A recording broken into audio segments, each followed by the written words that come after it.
Hello, students. Welcome to the class of chemistry. After a long break, I am Benazir Fatima, your chemistry teacher. I hope you all enjoyed your summer break as well as utilized it by involving yourselves in productive things. I hope you are not having any queries regarding the previous lectures of the lesson. Is matter around us pure? And today we will continue with the remaining topics of the chapter. Actually, some separation techniques of mixtures are left, and these techniques are obtaining the components of air or separating the components of air, water purification system, chromatography, and fractional distillation. And today's class is going to be very interesting because we will learn through simple experiments which you can perform at home. No lab, no hi-fi equipments are required. So dear children, let's understand chromatography in detail. Alright students, lesson 2 is matter around us pure, and we are going to discuss some techniques to separate the components of mixture. जितनी techniques हैं मैंने इस paper पे summarise करी हैं. पहले chromatography को समझने से पहले हम सारी टेक्निक्स को समझ लें. बेटा बहुत ही इम्पॉर्टेंट टॉपिक है केमिस्ट्री का ये, क्योंकि सिर्फ ऐसा नहीं है कि आपको ये क्लास 9th में पढ़ना है, ये आगे की क्लासेस तक कंटिन्यू होते हैं टॉपिक्स. तो अगर हम मिक्सचर की बात करें जिसके कंपोनेंट्स को हमें सेपरेट करना है, तो हमने मिक्सचर्स को डिटेल में समझा था और मिक्सचर की प्रॉपर्टीज़ की बात करी थी अलॉन्ग विद द डेफिनेशन. फिर से हम समझ लेते हैं कि मिक्सचर्स क्या हैं.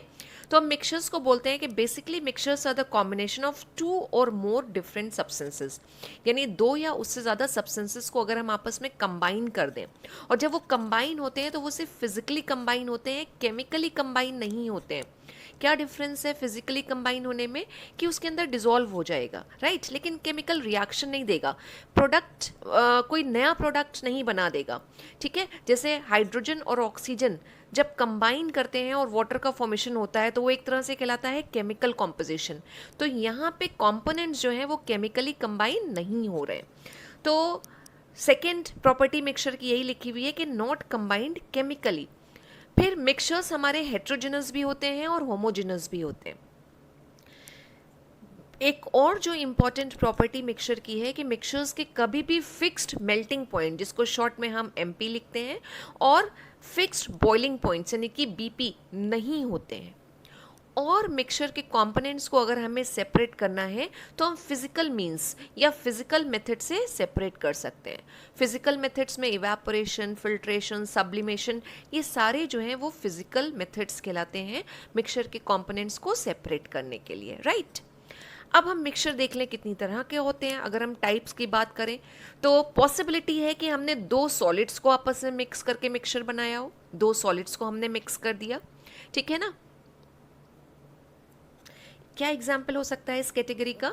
फॉर एग्जाम्पल शुगर और सैंड. शुगर भी सॉलिड स्टेट में होती है और सैंड भी सॉलिड स्टेट में है, तो हमने दोनों को आपस में मिक्स कर दिया तो 2 सॉलिड का मिक्सचर बन गया. दूसरा हमारा मिक्सचर क्या हो सकता है? एक सॉलिड और एक लिक्विड का हो सकता है, ठीक है. फॉर एग्जाम्पल सॉल्ट और वाटर. सॉल्ट क्या है? हमारा सॉलिड, और वाटर क्या है? लिक्विड. हमने आपस में मिक्स कर दिया, कोई फिक्स प्रपोर्शन नहीं रखा है, हमने आपस में मिक्स कर दिया, मिक्सचर बन गया हमारा. और मिक्सचर किसका है? वो सॉलिड का और लिक्विड का. तीसरी कैटेगरी हमारी क्या हो सकती है कि हमने 2 लिक्विड्स को आपस में मिक्स करके मिक्सचर बनाया हो. For example ink, milk, water, ये सारे लिक्विड्स हैं. हमने क्या किया है? हमने इंक और वाटर को आपस में मिक्स कर दिया, या फिर ऑयल और वाटर को हमने आपस में मिक्स कर दिया. ऑयल भी हमारा लिक्विड स्टेट में है, वाटर भी हमारा लिक्विड स्टेट में, तो हमने दोनों को आपस में मिक्स कर दिया. अब क्वेश्चन ये है कि हम इन सारे मिक्सचर्स को सेपरेट कैसे करेंगे, राइट. तो अगर 2 सॉलिड के हमारे पास मिक्सचर हैं, 2 सॉलिड्स को हमने आपस में मिक्स किया हुआ है, तो हमारे पास कौन कौन से मेथड्स हैं उनको सेपरेट करने के? आपने प्रीवियस क्लासेस में पढ़ा है. जैसे by using a suitable solvent, हम एक सॉल्वेंट को यूज़ करके, राइट। सॉल्वेंट आपको पता है जो ज़्यादा अमाउंट में प्रेजेंट होता है वो हमारा सॉल्वेंट होता है, और ज़्यादातर मिक्सचर्स या सॉल्यूशंस वाटर में ही प्रिपेयर किए जाते हैं, तो वाटर को हम बोलते हैं कि वाटर इज़ अ सॉल्वेंट। तो हम कोई सॉल्वेंट को यूज़ करके जो मिक्सचर के कंपोनेंट्स हैं उसको सेपरेट कर सकते हैं। सॉल्वेंट हमारे ऑर्गेनिक भी होते हैं और इनऑर्गेनिक भी होते हैं। वाटर हमारा इनऑर्गेनिक सॉल्वेंट कहलाता है, और ऑर्गेनिक सॉल्वेंट में हमारे पास बेंजीन है, टोलिन है, इस तरह के कई सारे ऑर्गेनिक सॉल्वेंट्स हैं। तो हम एक सूटेबल सॉल्वेंट को यूज़ करके मिक्सचर के कंपोनेंट्स को सेपरेट कर सकते हैं। जैसे फॉर एग्जांपल अगर हमारे पास हम कहें फॉर एग्जांपल अगर हमारे पास फर्स्ट सैंपल एक है जो है सैंड और शुगर का, ठीक है, और आपसे कहा जाए इसको सेपरेट करना है, आप कैसे सेपरेट करोगे? आप एक सॉल्वेंट यूज़ करिए, ठीक है। सॉल्वेंट जब हम यूज़ कर रहे हैं तो हमें क्या चीज़ ध्यान में रखनी है कि दो जो कंपोनेंट हैं मिक्सचर के उसमें से कोई एक उस पर्टिकुलर सॉल्वेंट के अंदर सॉल्युबल होना चाहिए। तो हमें पता है कि शुगर जो है वो वाटर में डिज़ोल्व हो जाती है, या शुगर की सॉल्युबिलिटी वाटर में होती है। तो जब हम सैंड और वाटर को क्या करेंगे, अब वाटर सैंड और शुगर को हम वाटर में मिक्स करेंगे तो जो शुगर है वो वाटर में डिज़ोल्व हो जाएगी, और सैंड उसमें सस्पेंडेड फॉर्म में या फिर अनडिज़ोल्व फॉर्म में पड़ी रहेगी, राइट। तो हम ने वाटर में डिज़ोल्व किया, शुगर डिज़ोल्व हो गई, सैंड डिज़ोल्व नहीं हुई, फिर हम आगे कोई दूसरी टेक्निक यूज़ करके फॉर एग्जांपल हम फिल्ट्रेशन यूज़ करके उसमें से सैंड को अलग कर देंगे और शुगर हमारी अलग हो जाएगी, सेपरेशन हो गया। अगर हम एक दूसरा लेके चलें केस कि अगर हमारे पास एक और सैंपल है, ठीक है, जहाँ पे हमारे पास है सल्फ़र और सैंड। आपसे ये बहुत पूछ लिया जाता है कि अगर एक सल्फ़र और सैंड का मिक्सचर है तो आप उसको कैसे सेपरेट करेंगे। एग्जाम में क्वेश्चन आ जाता है सल्फ़र और सैंड के मिक्सचर को कैसे सेपरेट करना है। तो अब यहाँ पे सल्फ़र और सैंड दोनों वाटर में इनसॉल्युबल हैं, तो फिर हम क्या करेंगे? तो ऑब्वियस सी बात है कि अब हम यहाँ पे वाटर को एज अ सॉल्वेंट नहीं लेंगे, हम कोई एक ऐसा सॉल्वेंट यूज़ करेंगे जिसमें से either of the component, either sulphur और सैंड जो है वो डिज़ोल्व होना चाहिए। सैंड तो डिज़ोल्व नहीं होगी, लेकिन सल्फ़र जो है वो हमारे पास एक सॉल्वेंट है कार्बन डाई सल्फाइड, ठीक है, जिसका फॉर्मूला होता है CS2, carbon disulphide. Sulphur carbon disulphide में सॉल्युबल होती है, ये इसमें डिसॉल्व हो जाएगी, और जो सैंड है वो अनडिसॉल्व फॉर्म में या सस्पेंडेड फॉर्म में उसी सोल्यूशन में पड़ा रहेगा, जिसको अगेन हम फिल्ट्रेशन से सेपरेट कर लेंगे। तो एक कोई सूटेबल सॉल्वेंट हम यूज़ करके यूज़ कर सकते हैं। या फिर आपने पढ़ा था सब्लिमेशन, दो सॉलिड्स हैं जिसमें से एक की टेंडेंसी है सब्लाइम होने की, तो हम उसको सब्लिमेशन से सेपरेट कर लेंगे। जैसे फॉर एग्जांपल कॉमन सॉल्ट और अमोनियम क्लोराइड, तो अमोनियम क्लोराइड सब्लाइम कर जाता है, हम सब्लिमेशन से कर लेंगे, राइट। और हमारे पास कौन सी टेक्निक है, हम एक और मेथड से, जिसको हम कहते हैं बाय मैग्नेट, अगर हम मैग्नेट को यूज़ करें तो भी हम मिक्सचर के कंपोनेंट्स को सेपरेट कर सकते हैं। लेकिन इसमें भी कंडीशन क्या है कि जो मिक्सचर है उसमें एक कंपोनेंट जो है वो क्या होना चाहिए, उसकी प्रॉपर्टी ऐसी होनी चाहिए that it should be attracted towards magnet. तो मैग्नेट से अगर हमें सेपरेट करना है तो हमारे पास एग्जाम्पल है, अगर आयरन फिलिंग कहलाता है आयरन का पाउडर, वेरी फाइन पाउडर, और अगर सल्फ़र का पाउडर है, इन दोनों के मिक्सचर को आपको दे रखा है और आपसे पूछा जाए कि किस मेथड से सेपरेट होगा, तो यू नो कि आयरन जो होता है वो मैग्नेट की तरफ अट्रैक्ट हो जाता है। अगर हम एक मैग्नेट रे के मिक्सचर के ऊपर अगर उसको मूव कराएंगे तो जितना भी आयरन है वो मैग्नेट के साथ स्टिक हो जाएगा और सल्फ़र अलग हो जाएगा। तो आयरन फिलिंग और सल्फ़र पाउडर को सेपरेट करने के लिए हम मैग्नेट यूज़ कर रहे थे, लेकिन सल्फ़र और सैंड के मिक्सचर को, क्योंकि ये दोनों में से कोई भी मैग्नेट की तरफ अट्रैक्ट नहीं होगा, तो यहाँ भी सल्फ़र है लेकिन उसके साथ सैंड है, उसको अगर हमें सेपरेट करना है तो फिर हम क्या करेंगे, सॉल्वेंट यूज़ करेंगे कार्बन डाइसल्फाइड। तो आपको सबके एग्जाम्पल्स ध्यान रखने हैं कि किस तरह से हम कहाँ पे सॉल्वेंट यूज़ करना है, कहाँ पे मैग्नेट, और कहाँ पे हम सब्लिमेशन का प्रोसेस करेंगे। एक चीज़ और है कि सब्लिमेशन का अगर ऑपोजिट पूछा जाए, सब्लिमेशन आपको पता है कि ऐसा एक प्रोसेस होता है जिसमें सॉलिड जो है वो डायरेक्टली क्या होता है, वेपर्स में या गैसेस स्टेट में कन्वर्ट हो जाता है without undergoing liquid state, right तो अगर आपसे पूछा जाए सब्लिमेशन का ऑपोजिट क्या है, तो यूजुअली टर्म यूज़ करते हैं डी सब्लिमेशन, लेकिन डी सब्लिमेशन अप्रोप्रिएट टर्म नहीं है। जो साइंस में वर्ड यूज़ होता है वो है डिपोजिशन। डिपोजिशन जो है बेसिकली डी सब्लिमेशन, यानी सब्लिमेशन का ऑपोजिट। सब्लिमेशन है कि एक सॉलिड जो है वो किस में कन्वर्ट हो रहा है, डायरेक्टली किस में कन्वर्ट हो रहा है, गैस में। और अगर गैसियस सब्सटेंस सॉलिड सब्सटेंस में कन्वर्ट हो, अगेन विदाउट अंडरगोइंग और स्किपिंग लिक्विड स्टेट, तो दैट प्रोसेस इज कॉल्ड, मैं यहाँ पे लिख देती हूँ, डिपोजिशन। वो कहलाता है डिपोजिशन और डी सब्लिमेशन। राइट अब हम आते हैं हमारे इस तरह के मिक्सचर्स पे जो बनाए गए हैं दो या उससे ज़्यादा लिक्विड्स को आपस में मिक्स करके। ठीक है ना। अब लिक्विड्स हमें पता है, कुछ लिक्विड्स आपस में अच्छे से मिक्स हो जाते हैं और कुछ आपस में मिक्स नहीं होते क्योंकि उनकी डेंसिटी में डिफरेंस रहता है। जो लिक्विड्स आपस में मिक्स हो जाते हैं वो कहलाते हैं मिसिबल लिक्विड्स। इस कैटेगरी के एग्जाम्पल कौन कौन से हो सकते हैं? मिल्क और वाटर हो सकता है, इंक और वाटर हो सकता है। इंक लिक्विड स्टेट में है, वाटर लिक्विड स्टेट में है, दोनों को हमने आपस में मिक्स कर दिया, मिसिबल लिक्विड्स बनेंगे। लेकिन अगर ऑयल और वाटर को आप आपस में मिक्स करेंगे तो ऑयल और वाटर की डेंसिटी जो है वो अलग अलग होती है। ऑयल जो है वाटर के साथ मिक्स होके इमिसिबल लिक्विड्स का फॉर्मेशन करेगा, यानी एक ऐसा मिक्सचर बनाएगा जिसमें दोनों लिक्विड्स आपस में मिक्स नहीं हो रहे। ठीक है, और ऐसे लिक्विड्स को हम बोलते हैं इमिसिबल लिक्विड्स।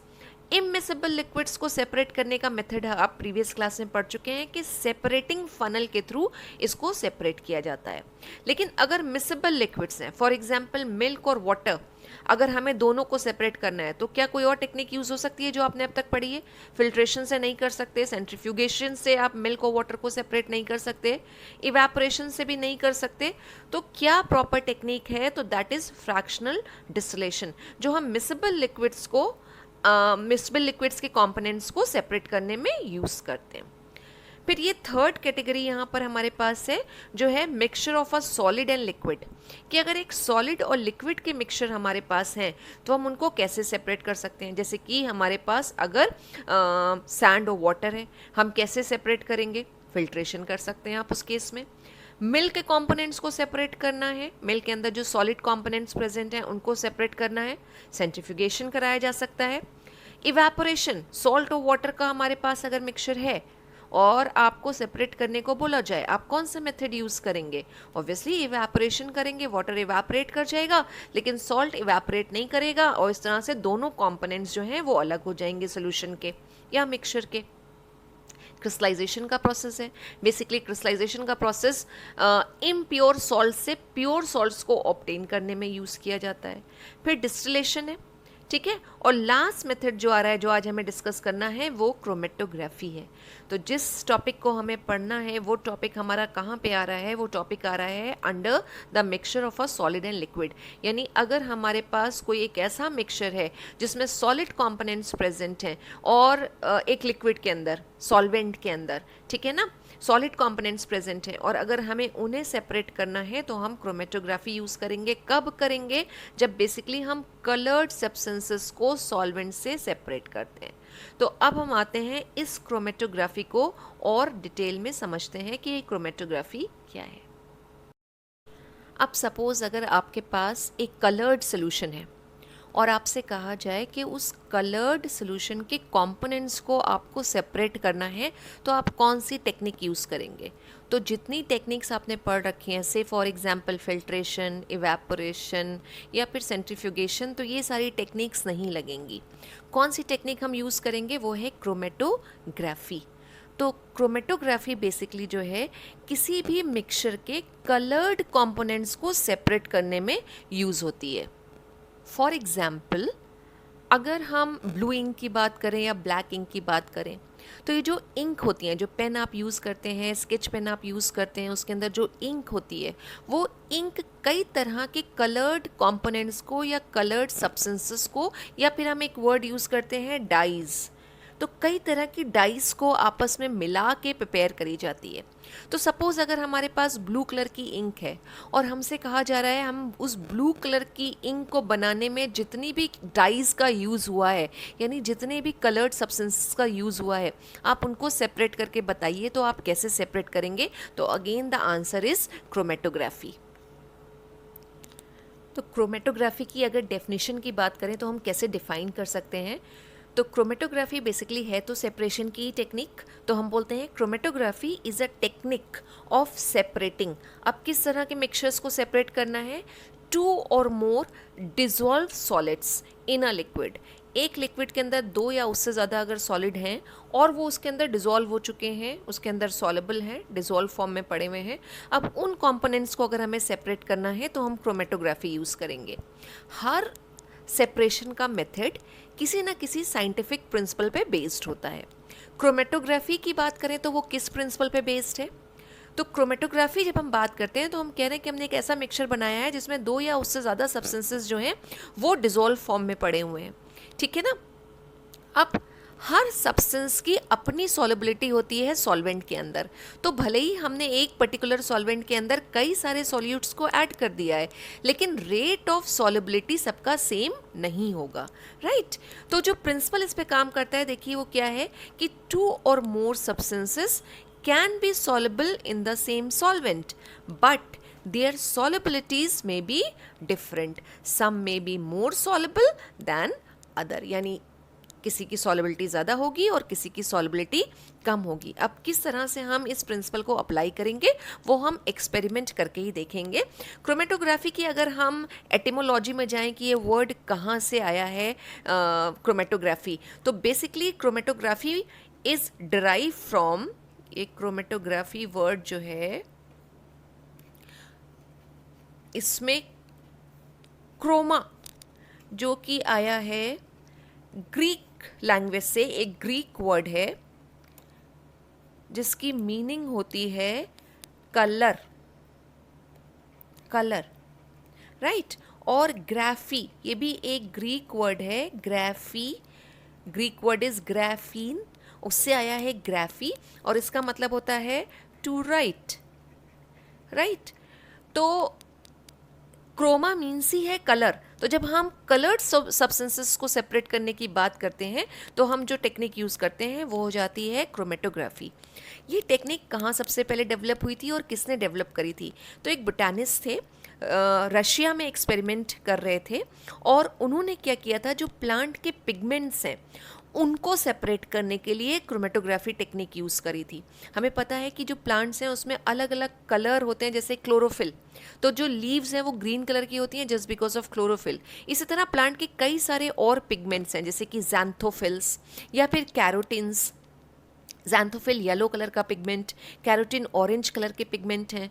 तो इन सारे पिगमेंट्स को, यानी कि अगर क्लोरोफिल, ज़ैंथोफिल्स और कैरोटीन्स को अगर सेपरेट करना है, यानी कलर्ड पिगमेंट्स को सेपरेट करना है, तो उनको सेपरेट करने के लिए उन्होंने क्रोमेटोग्राफी को ही यूज़ किया था। क्रोमेटोग्राफी के अगर 4 मेन टाइप्स की बात करें तो क्रोमेटोग्राफी के जो टाइप्स आते हैं वो आपका कॉलम क्रोमेटोग्राफी है, column chromatography, chromatography, then thin layer chromatography, thin layer chromatography जिसको शॉर्ट में TLC भी बोलते हैं। देन एक आपका आता है गैस क्रोमेटोग्राफी और पेपर क्रोमेटोग्राफी। तो हमें जो बात करनी है वो हमें पेपर क्रोमेटोग्राफी की ही बात करनी है कि पेपर क्रोमेटोग्राफी हम किस तरह से एक्सपेरिमेंट के थ्रू कर सकते हैं। तो हमें सारे टाइप्स के डिटेल में नहीं जाना है। टर्म्स कुछ और हैं जो क्रोमेटोग्राफी में हम यूज़ कर सकते हैं, उनकी मीनिंग समझ लीजिए। क्रोमेटोग्राफी में हम 2 फेजेस की बात करते हैं। एक होती है स्टेशनरी फेज, स्टेशनरी फेज, ठीक है। ये स्टेशनरी जो है NARY वाला स्टेशनरी है, NERY वाला नहीं है।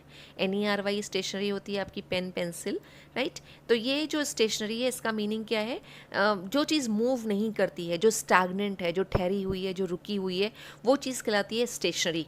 ठीक है। तो क्रोमेटोग्राफी में हमारे पास दो फेजेस होती हैं, एक स्टेशनरी फेज़। अब स्टेशनरी फेज़ हमारी क्या होती है और कौन सी स्टेशनरी फेज़ हम यूज़ करते हैं पेपर क्रोमेटोग्राफी में, तो स्टेशनरी फेज़ को फिक्स्ड फेज़ भी कहते हैं, फिक्स्ड फेज़।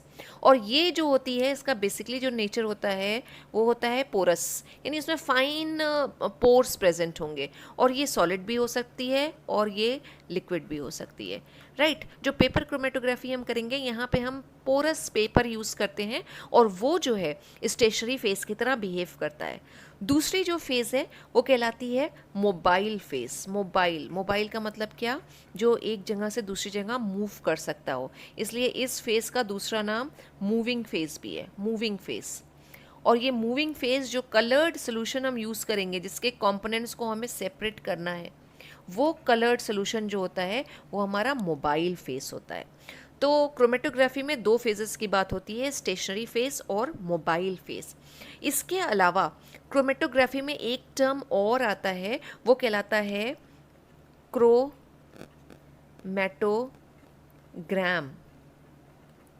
क्रोमेटोग्राम। जो पेपर हम यूज़ करेंगे, जो पोरस पेपर हम यूज़ करेंगे, जिस पे हम देखेंगे कि हमारे कलर्ड सोल्यूशन के कंपोनेंट्स हमें सेपरेट होके दिखाई देंगे, तो वो जो पेपर है, एक विजिबल रिकॉर्ड जो हमारे पास है, वो कहलाता है क्रोमेटोग्राम। तो क्रोमेटोग्राम को अगर हमें डिफाइन करना है तो क्रोमेटोग्राम को हम बोल सकते हैं it is basically a visible record which is showing the result of separation of component. तो एक विजिबल रिकॉर्ड है, a visible record which shows the result of separation of colored solution, right. उसे हम बोलते हैं क्रोमेटोग्राम। आपने ECG सुना होगा, जिसका फुल फॉर्म है इलेक्ट्रोकार्डियोग्राम, यानी अगर हमें हार्ट की एक्टिविटी को चेक करना है तो हम मशीन के थ्रू करते हैं, और वो जब पेपर पे ऑब्टेन होती है, एक हमें रिकॉर्ड मिलता है पेपर के ऊपर, तो उसको हम बोलते हैं ECG, इलेक्ट्रोकार्डियो। कार्डियो मीन्स हार्ट से रिलेटेड, ग्राम। यहाँ पे जो हम क्रोमेटोग्राफी के एक्सपेरिमेंट कर रहे हैं और जिस पेपर पे हमको पूरे कलर्ड कंपोनेंट्स सेपरेट होके मिल रहे हैं, उस पेपर को हम बोलेंगे क्रोमेटोग्राम। तो यहाँ तक जितने भी मीनिंग हैं, जो भी क्रोमेटोग्राफी में हम टर्म्स यूज़ कर रहे हैं, उसकी जो भी मीनिंग है उसको हमने डिस्कस कर लिया। क्रोमेटोग्राफी का एप्लीकेशन पार्ट भी समझ लेते हैं। एप्लीकेशन मतलब क्या यूजेस हैं, कहाँ हम इस मेथड को अप्लाई कर सकते हैं। तो एक जो भी हम डिस्कस कर ही रहे थे कि अगर हमारे पास कलर डाइज हैं या फिर पिगमेंट्स हैं और उनके कंपोनेंट्स को अगर हमें सेपरेट करना है तो हम क्रोमेटोग्राफी यूज़ कर सकते हैं।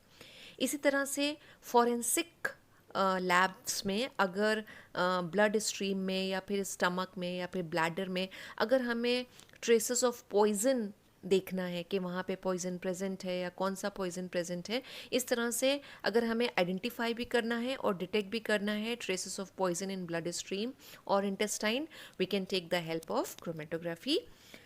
Another application is like to separate small amounts of products of any chemical reaction. कोई केमिकल रिएक्शन हो रही है तो उसमें कुछ जो प्रोडक्ट्स बन रहे हैं और बहुत ही स्मॉल अमाउंट में बन रहे हैं और एक मिक्सचर के फॉर्म में पड़े हुए हैं, तो उनको भी अगर हमें सेपरेट करना है तो हम क्रोमेटोग्राफी की हेल्प से उनको सेपरेट कर सकते हैं. Now let's perform a simple experiment to get a better understanding of what paper chromatography basically is. And for this we need some basic things like experiment करना है तो we need sketch pens. आप कुछ sketch pens ले लीजिए, ठीक है. कोई भी कलर के ले सकते हैं आप, ब्लैक ले सकते हैं, ब्लू, रेड, कोई भी स्केच पेन्स आप ले लीजिए. पोरस पेपर हमें चाहिए होगा, ठीक है. वैसे तो पेपर क्रोमेटोग्राफी के लिए फ़िल्टर पेपर या स्पेशल क्रोमेटोग्राफी पेपर्स आते हैं, लेकिन हम घर में कर रहे हैं, हम न्यूज़पेपर कटिंग्स यूज़ करेंगे, पोरस पेपर, ठीक है। और हमें सॉल्वेंट चाहिए, जो सॉल्वेंट हम यूज़ करेंगे वो है वाटर, ठीक है। थोड़ी सी स्टेशनरी चाहिए होगी हमें, पेंसिल चाहिए, स्केल चाहिए, प्लास्टिक कप्स ले सकते हैं या फिर ग्लासेस यूज़ कर सकते हैं, ट्रांसपेरेंट ग्लासेस होने चाहिए, वो हम यूज़ कर सकते हैं। तो let's move on to the experiment to be performed. Alright children, chromatography के लिए हमने जितना भी मटेरियल की बात करी थी वो मटेरियल हमने यहाँ पे कलेक्ट कर लिया है। सबसे पहले हम न्यूज़पेपर स्ट्रिप देख लेते हैं कि हमें किस तरह की न्यूज़पेपर स्ट्रिप लेनी है।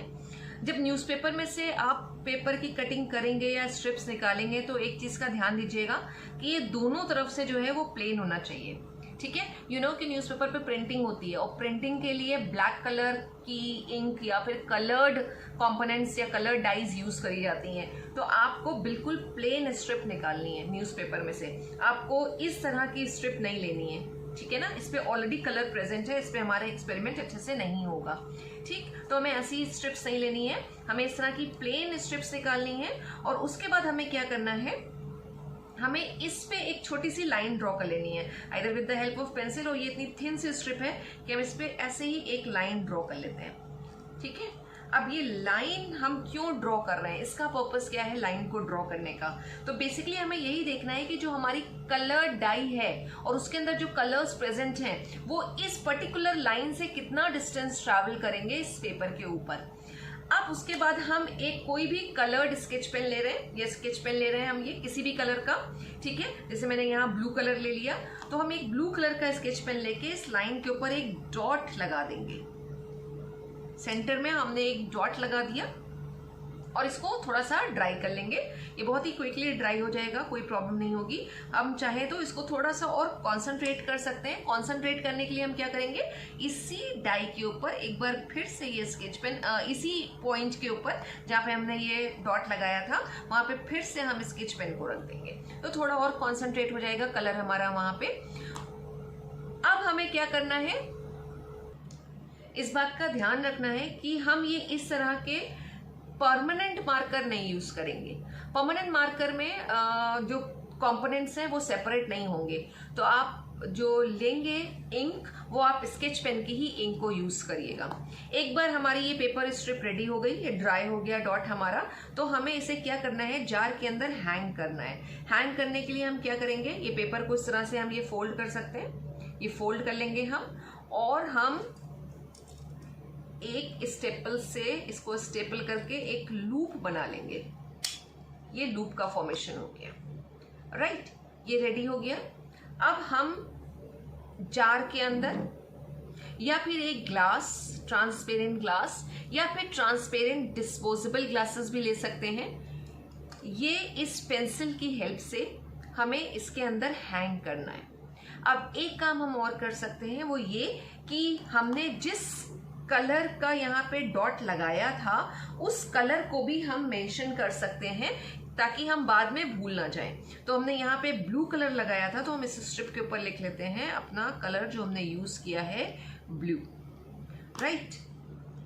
और इस तरह से हम इसको जार में हैंग कर देंगे।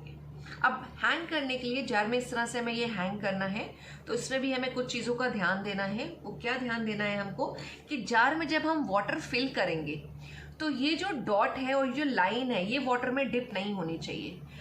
पेपर स्ट्रिप का नीचे का हिस्सा, लाइन के नीचे का हिस्सा वाटर में डिप होगा, लेकिन ये डॉट डिप नहीं होगा, राइट। तो हम वाटर जो भरेंगे जार के अंदर या ग्लास के अंदर बहुत केयरफुली हमें ऐड करना है, अदरवाइज हमारा पूरा एक्सपेरिमेंट स्पॉइल हो जाएगा। वाटर इसके अंदर फिल करके ये पेंसिल को इसके अंदर रख दिया, और जो स्ट्रिप है उसका लोअर पार्ट जो है वो वाटर के अंदर डिप्ड है। कैपिलरी एक्शन से वाटर इस पेपर स्ट्रिप पे राइज करेगा, और जब पेपर राइज करेगा तो उसके साथ साथ जो हमारा मोबाइल फेज है जो हमने बात करी थी, यानी वो जो हमारा कलर्ड सोल्यूशन है उसके अंदर जो कलर्ड इंक्स हमारी पड़ी हुई हैं या कलर्स पड़े हुए हैं, वो सारे के सारे उस पेपर पे राइज करना शुरू हो जाएंगे। तो ये पूरा सेटअप करने के बाद हमें इसे छोड़ देना है एटलीस्ट फॉर 10 to 15 मिनट्स। आपको इसको बिल्कुल भी टच नहीं करना है, लेकिन आप इसको बीच बीच में ऑब्जर्व करते रहिएगा। इसमें से कलर सेपरेट होना शुरू होंगे और सेपरेट होने के बाद वो सारे के सारे कलर्स हमें पेपर के ऊपर दिखाई देंगे। हमारे पास इतना टाइम नहीं है कि हम इतनी देर वेट करें, ठीक है। तो मैंने आपके लिए कुछ पेपर स्ट्रिप्स इसी तरह से बना के रेडी करी हुई हैं, हम उनको देख लेते हैं। कुछ टाइम बाद जब ये सारे के सारे कलर्ड कंपोनेंट्स इस स्ट्रिप में हमें दिखाई देने लगेंगे और हमारा एक्सपेरिमेंट कंप्लीट हो जाएगा, तो हम इसको यहाँ से रिमूव कर लेते हैं और रिमूव करने के बाद हम इसको थोड़ा सा एयर ड्राई कर लेंगे। ये यहाँ पे डिफरेंट क्रोमेटोग्राम्स रेडी करके रखे हुए हैं। इस पेपर स्ट्रिप पे मैंने रेड कलर का डॉट लगाया था, इस पे यहाँ देखिए ब्लैक लिखा हुआ है, ब्लैक कलर का डॉट लगा था, इस पे ग्रीन कलर और इस पे पर्पल कलर के स्केच पेन से एक डॉट लगा रखा था। अब हम अलग अलग कलर्स पहले ऑब्जर्व करते हैं कि रेड कलर का जो स्केच पेन था, ठीक है ना, यानी वो जो डाई थी उसमें कौन कौन से कलर प्रेजेंट थे जो सेपरेट होकर आए हैं इस पेपर के ऊपर। तो यहाँ पे जो कलर हमें दिख रहा है वो मेजेंटा कलर है और ये ऑरेंजिश येलोइश कलर है, येलो फैमिली का कलर है, ऑरेंजिश येलोइश कलर है। तो दो कलर इसके अंदर रेड में प्रेजेंट दिखे, एक हमें दिखा मेजेंटा कलर और दूसरा ऑरेंजिश येलो कलर आ रहा है। फिर ब्लैक कलर, तो ब्लैक कलर में यहाँ पे ब्लू कलर दिख रहे हैं, हल्का सा पर्पल कलर दिख रहा है, ग्रीनिश कलर दिख रहा है और येलो कलर दिख रहा है। इसका मतलब जो ब्लैक कलर का स्केच पेन था और उसमें जो डाई यूज़ करी थी उसमें ये सारे कलर्स थे जो क्रोमेटोग्राफी के थ्रू सेपरेट होकर आए हैं इस पेपर के ऊपर, ठीक है। यही ग्रीन कलर है, ये टर्कोइज ब्लू या सयान कलर कहलाता है और येलो कलर आ रहा है, दो कलर्स इसके ऊपर आ रहे हैं ग्रीन कलर से, और ये पर्पल कलर है जिसमें मेजेंटा कलर और अगेन ये थोड़ा सा टर्कोइज ब्लू कलर या सयान कलर आ रहा है। ये दो कलर्स हमको मिल रहे हैं। तो एक तो हमारा ऑब्जर्वेशन ये हो गया एक्सपेरिमेंट के बाद। दूसरा ऑब्जर्वेशन क्या है, दूसरा ऑब्जर्वेशन की हम बात करें तो जैसे ये ग्रीन कलर है, इसमें जो ये ब्लूइश कलर आया है ये यहाँ तक राइज किया है और येलो कलर थोड़ा और ज़्यादा राइज किया है। तो ये क्या चीज़ शो कर रहा है, ये ऑब्जर्वेशन क्या प्रूफ कर रहा है, क्या हमें कंक्लूजन मिल रहा है इससे?